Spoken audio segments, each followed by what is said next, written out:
Y tú no vas a aspirar a la Junta o a la Cámara de Cuentas, Juan Sebastián, porque en la Cámara de Cuentas parece que nadie quiere ir a conformar la Cámara de Cuentas, porque ayer se decía que apenas habían 15 aspirantes y ahora al mediodía, a eso del mediodía, investigué y habían 22. El plazo vence el próximo viernes 23 a las 6 de la tarde. El presidente de la Cámara de Diputados, Alfredo Pacheco, ha dicho que no se va a dar prórroga. Eso en este país uno lo toma con pinza porque generalmente no es así.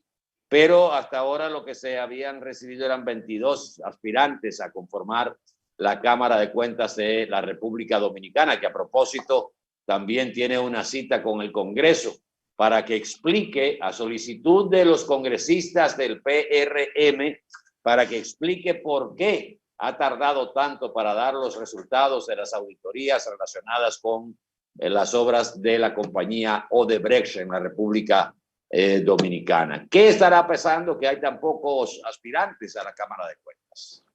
Bueno, desconozco el reglamento, ¿verdad? Si lo hay. Estará, y es la pregunta, ¿estará la Cámara Alta, es decir, el Senado, sujeto exclusivamente a las propuestas de los pretendientes? Creo que no. Alguien puede someterse al escrutinio del Senado, pero también otras entidades pueden en determinados momentos hacer propuestas y a esas personas se les pueden pedir currículums también, independientemente. No sé si hay un reglamento que limite a aquellos que se proponen, pero todavía el fantasma del concierto político no se ha diluido en el hemisferio dominicano. Parece que todavía, mira, con relación a la Junta Central Electoral, ese organismo está prácticamente armado.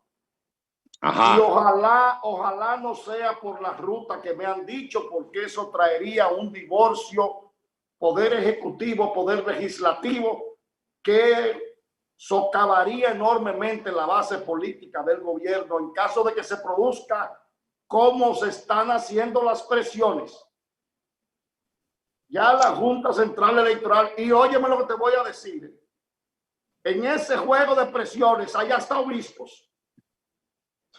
Pero no será presionando para nombrar a Eddie Olivares. No, Eddie Olivares, las presiones de Eddie Olivares son, hay que someterlas a válvulas para controlar. Yo creo que por todo lo que se ha planteado, la candidatura de Eddie Olivares es sumamente difícil, por no decir imposible, que pase por las posiciones que se han externado.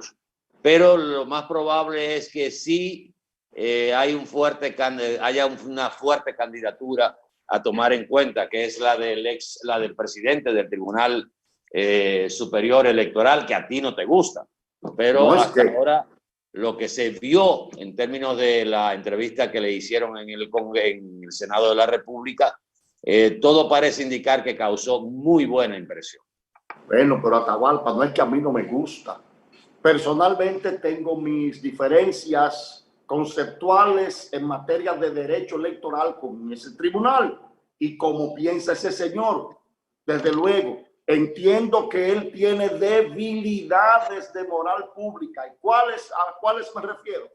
Si él iba a optar por aspirar a una posición en la Junta Central Electoral, a presidirla, que es lo que él se propone, él debió haber renunciado del Tribunal Superior Electoral, porque él fue y se sometió a un interrogatorio y expresó opiniones sobre la Junta Central Electoral que eventualmente tendría que juzgar como juez. Y eso es una falta grave. Eso es para una reunión inmediata del Consejo Nacional de la Magistratura y para su destitución. Son jueces que hablan mucho, que se expresan mucho, y los jueces hablan por sentencias. Pero este señor con todo descaro se mantiene en el tribunal y va allí y se entrevista y emite opiniones sobre un proceso electoral y sobre una Junta Central Electoral que eventualmente tendría que juzgar. No, hombre, Atahualpa, ese no es la raigambre Esa no es la estatura ni la fortaleza cívica de lo que se necesita ahí. Que me perdone el doctor Jaques, que me perdone. Puedo tener diferencias conceptuales de derecho con él como abogado. Muy bien, aunque de cada 10 sentencias que he estudiado de ese tribunal, 8 están divorciadas del derecho. Pero un divorcio grosero. Pero se acuérdate que es un tribunal y no he sido yo el único que lo ha dicho. Lo ha dicho otro juez ahí adentro. Bueno. Ahí hubo un juez que denunció que ese señor recibió una llamada en plenos procesos álidos de las elecciones de parte del presidente de la Junta Central Electoral y nunca se aclaró. Como nadie sabe todavía quién fue que llamó al presidente de la Junta para que se suspendieran las elecciones, en un proceso que no fue una coincidencia, eso fue una conspiración. Miren, yo quisiera referirme, y hoy estamos dando medios saltitos entre los diferentes temas porque la agenda es bastante apretada, a la queja de las autoridades con relación al tema de las fiestas y las celebraciones que se hacen principalmente durante el fin de semana en horario de toque de queda. Vi una disposición de la Fiscalía de Santiago de los Caballeros donde cerraba un centro de diversión aquí en Santiago en el día de hoy justamente por violentar las disposiciones de salud pública.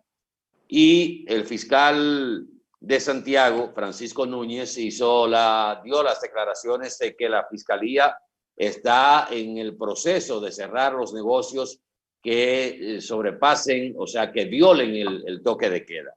Pero hay algo que está pasando que es asunto elemental. Sabemos la disposición y la predisposición más que todo del ciudadano dominicano, de una parte del ciudadano dominicano, a hacerle caso omiso a las disposiciones y muchas veces piensan que a mí no me va a tocar, yo resuelvo si me agarran por ahí. Porque es inconcebible, amables amigos, que un negocio cierre a las 7 de la noche, teniendo una actividad con música, beventina, todo lo que usted quiera, pero el toque de queda en los fines de semana comienza a las 7 de la noche. El negocio espera a las 7 de la noche o a las 7 menos 10 para cerrar y la mayoría de la gente que está en esos lugares sale de ese negocio a las 7 de la noche para su casa.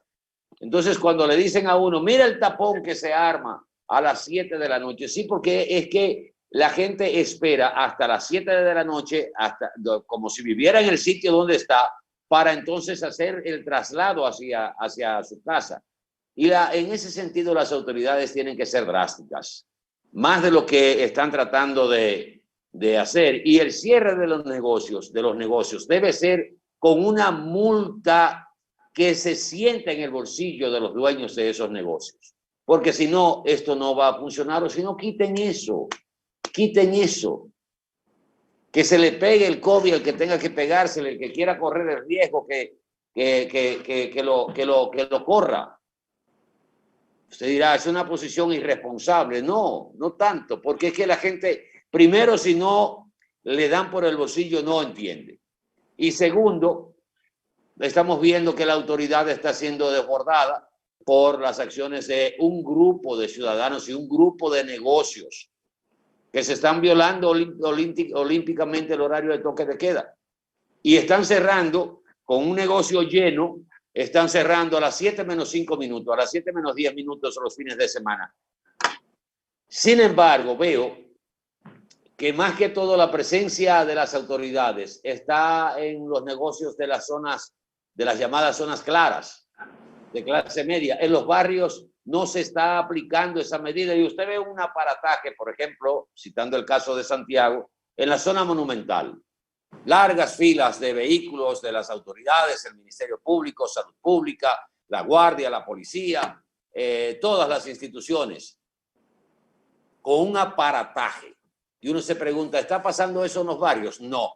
¿Por qué? Porque los barrios no entran, no le dan seguimiento, y donde están los colmadones, donde están las barras, discotecas que están en los barrios, ahí hay mucha flexibilidad por parte de las autoridades. Sin embargo, donde se visualiza, donde se ve el aparataje, ahí sí se hace. Yo no sé qué van a hacer las autoridades, pero de que deben endurecer las acciones tendrán que hacerlo, porque si no, el toque de queda que se va que se ha prorrogado, olvídese que vamos a tener los mismos resultados. Por lo pronto, la Fiscalía de Santiago está en disposición de cerrar los negocios. Pero Atahualpa, todo eso está muy bien. El problema no es de actuar con dureza. El problema es de organizar la actuación. La Fiscalía por un lado, el COBA por el otro, el Ministerio de Salud Pública por el otro y el Ministerio de Interior y Policía por el otro. Hay que unificar criterios para evitar que la Fiscalía, como lo hizo aquí, se decidiera cerrar una calle para que la gente no se reuniera ahí. O sea, oigan eso, impedir un derecho de tránsito porque al fiscal se le ocurrió en un efecto demostrativo, porque lo hacen más por publicidad que por otra cosa. Que me disculpe el Ministerio Público. Pero deben ponerse de acuerdo. Debe ser una cuestión combinada del COBA, que es el control de bebidas alcohólicas. El Ministerio Público no puede imponer multas.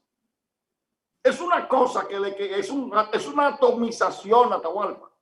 De ahí deben converger el Ministerio de Salud, el de Interior y Policía, en combinación con los ministerios públicos.